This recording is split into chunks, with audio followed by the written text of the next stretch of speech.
नाही नाही, आता त्या संबंधामध्ये मला माहिती मिळाली की या पोलीस स्टेशन जे PI आहेत, ASI आहेत, त्यानंतर पोलीस शिपाई आहे, यांना सस्पेंड केलेलं आहे आणि त्यांची बदली वगैरे झालेली नाही, तर त्यांना सस्पेंड केल्याची माहिती मला आता या ठिकाणी दिलेली आहे, सगळ्या वर्तमानपत्रामध्ये आलेली आहे. पण पुन्हा त्यांची बदली झाली असे काहीतरी न्यूजपेपरमध्ये आलेलं आहे. तर बदलीवरती काम चालणार नाही आणि थोडा वेळ लावलेला आहे. केस जी आहे ती FIR दाखल करण्यासाठी थोडा त्याने वेळ लावलेला असल्यामुळं त्यांच्यावर ऍक्शन झालेली आहे आणि त्यांची जी पूर्णपणे चौकशी होईल.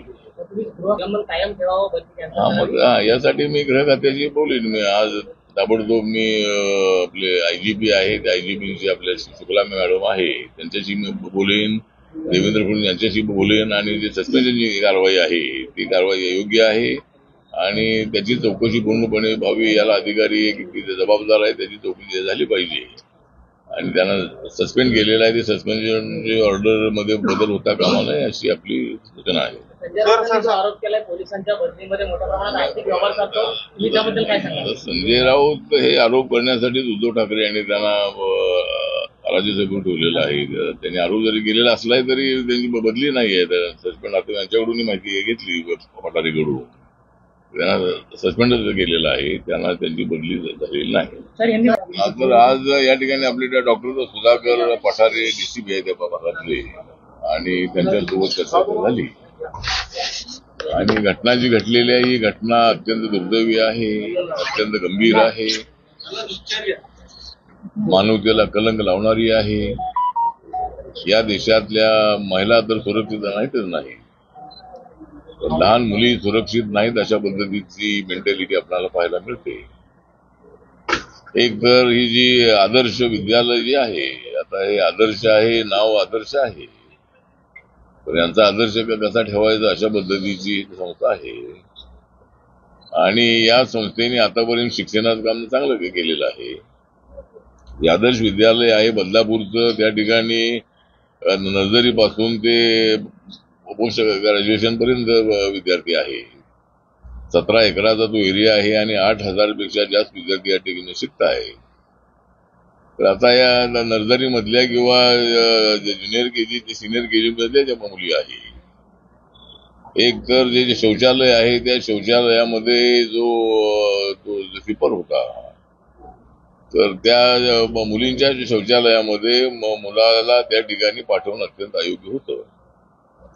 त्या ठिकाणी ज्या त्या आया असतात त्या आया त्या ठिकाणी उपस्थित राहायला हव्या होत्या आणि घटना जी घडलेली आहे 12 आणि 13 तारखेला, तर ही घटना जी घडलेली आहे त्यानंतर मुलींना काही त्रास होते म्हणून त्यांनी पालकांना सांगितलं आणि त्यानंतर मग याची चौकशी झाली आणि 16 तारखेला दुपारी 2 वाजता त्यांच्या दोन्ही कुटुंबाचे लोक आले होते. दोन्ही कुटुंबातले जे त्यांचे पालक होते ते पोलीस स्टेशनला आले आणि त्यांनी त्या ठिकाणी पोलीस मध्ये तक्रार दिलेली आहे. त्या ठिकाणी 6 वाजता 16 तारखेला 6 ते रात्री 10:30 पर्यंत त्या ठिकाणी जो FIR आहे ही सगळी माहिती घेऊन FIR दाखल करण्यात आला आणि त्यानंतर मग 20 तारखेला 16ला जो आरोपी आहे तो रात्री FIR दाखल झाल्याबरोबर त्या आरोपीला या ठिकाणी पकडण्यात आलेला आहे.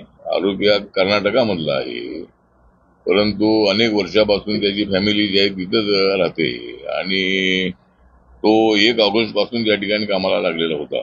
म्हणजे 10-12 दिवसापूर्वीच कामाला लागलेला होता कॉन्ट्रॅक्टवरती. पण याच्यामध्ये गंभीर बाब ही आहे की शाळेच्या प्रशासनाने पूर्णपणे लक्ष देणं अत्यंत आवश्यक होतं. प्रिन्सिपल आहेत किंवा त्या ठिकाणचे जे काही जबाबदार लोक आहेत, तर मुलींच्या त्या शौचालयामध्ये अशा मुलाला स्वीपरचं काम करायला पाठवणं अत्यंत अयोग्य होतं. त्या ठिकाणी महिला असायला हव्या होत्या आणि ही जी संस्था या संस्थेमध्ये सगळ्या पक्षाचे लोक आहेत तिथं, पक्षाचा विषय नाही आहे. त्यामधले काही लोक कुठल्या कुठल्या पक्षाचे असतीलही, परंतु कुठल्याही पक्षाचे असले तरी याला संस्था जबाबदार आहे. संस्थेचं जे काय मॅनेजमेंट आहे ते बरखास्त करण्यात आलेलं आहे. त्या ठिकाणी प्रशासक नेमण्यात आलेलं आहे आणि राज्य सरकारच्या वतीने या ठिकाणी एक गंभीर अशा पद्धतीची दखल या घटनेत घेतलेली आहे आणि माननीय मुख्यमंत्री एकनाथ शिंदे यांनी लवकरात लवकर आरोपीला फाशी झाली पाहिजे.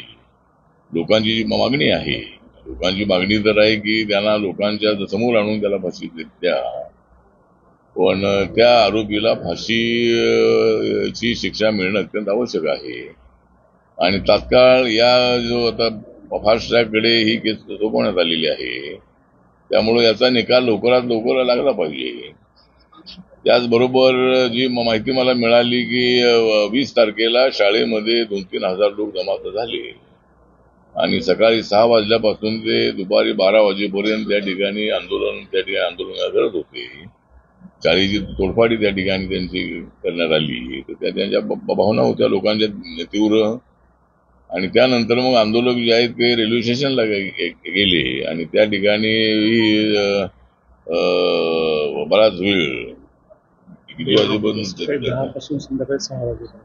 सकाळी 10 वाजल्यापासून संध्याकाळी 6 वाजेपर्यंत त्या ठिकाणी रेल रोको आंदोलन होतं आणि त्याच्यामध्ये 25 लोकांना अटक करण्यात आलेली आहे आणि त्यांना अद्याप जेल मिळालं नाही. ते न्यायालयीन कोठडीमध्ये आहेत आणि आता मी सर्वांना माझी एवढीच नम्र विनंती आहे की आता आपण या आरोपीला शिक्षा कशी मॅक्झिमम होईल हा प्रयत्न आपण करायचा आहे. बदलापूरचं नाव, ठाणे जिल्ह्याचं नाव साऱ्या देशामध्ये बदनाम झालेलं आहे. एक तर अशा पद्धतीच्या घटना घडत आहेत. अनेक ठिकाणी जे ड्रग पिलेली मुलं जी आहे ती 6 महिन्याच्या मुलींवरती अत्याचार करतायत, अशा पद्धतीची परिस्थिती आहे. कलकत्त्यामध्ये तर एका डॉक्टरवरती अशा पद्धतीची घटना घडलेली आहे. त्यामुळं महिलांना संरक्षण देणं अत्यंत आवश्यक आहे. सरकारची तर जबाबदारी आहेच आहे, पण समाजाची सुद्धा जबाबदारी आहे आणि या घटनेचा तीव्र निषेध करण्यासाठी, आरोपीला फाशी शिक्षा झाली पाहिजे ही मागणी करण्यासाठी आणि या कुटुंबाच्या संबंधामध्ये सिंपॅथी सहानुभूती दर्शवण्यासाठी आणि या शाळेच्या प्रशासनाला कठोर सजा मिळाली पाहिजे यासाठी आज मी या ठिकाणी आलेलो आहे. मी सामाजिक न्याय खात्याचा राज्यमंत्री आहे, रिपब्लिकन पक्षाचा अध्यक्ष आहे आणि या घटनेबद्दल तीव्र संताप व्यक्त करण्यासाठी आणि लवकरात लवकर या संबंधामध्ये ऍक्शन घेण्यासाठी करण्यासाठी मी आज या ठिकाणी आलेलो आहे आणि मी या घटनेचा तीव्र धिक्कार करतो, निषेध करतो. तर माझी मागणी आहे की आरोपीला फाशी झालीच पाहिजे आणि कायदा सुद्धा पार्लमेंटने केलेला आहे. ज्यावेळेला निर्भय हत्याकांड दिल्लीमध्ये घडलं होतं त्यावेळेला मी सुद्धा लोकसभेमध्ये होतो आणि त्यावेळेला पार्लमेंटने कायदाच केलेला आहे की अशा पद्धतीच्या घटनांमध्ये फाशी शिक्षा झाली पाहिजे. पण या प्रकरणामध्ये मात्र तात्काळ या लहान मुली होत्या आणि तात्काळ फाशी शिक्षा झाली पाहिजे अशा पद्धतीची आपली मागणी आहे. त्याचबरोबर या कुटुंबाला माननीय मुख्यमंत्र्यांनी काही मदत जाहीर केलेली नाही ना, तर मी मुख्यमंत्र्यांशी बोलणार आहे. ही जी 2 कुटुंब आहे या 2 कुटुंबांना राज्य शासनाच्या वतीनं आर्थिक मदत द्यावी, मॅक्झिमम मदत मिळेल आणि दोन्ही कुटुंब अत्यंत गरीब आहेत आणि त्यांना शासनाच्या वतीनं आर्थिक मदत मिळावी अशा पद्धतीची आपली मागणी आहे, सूचना आहे आणि मी मुख्यमंत्र्यांशी बोलणार आहे. मला असं वाटतं आता विरोध कोणी केला आणि जर दुसरा वकील आला तर आणि कोणी विरोध करणार. त्यामुळं दुसरा शिवसेनेला पाठिंबा देणार वकील आला की बाबा किती विरोध करतील. त्यामुळे उज्ज्वल निकम हे अत्यंत ऍक्टिव्ह असणारे वकील आहे आणि अनेक केसेसमध्ये लोकच मागणी करतात की उज्ज्वल निकम यांना केस द्या. जसे आम्ही सुद्धा लांजीच्या वेळेला आम्ही मागणी केली होती की उज्ज्वल निकमला केस द्या, त्याप्रमाणे त्यांना तिथल्या आरोपींना फाशी शिक्षा झालेली होती.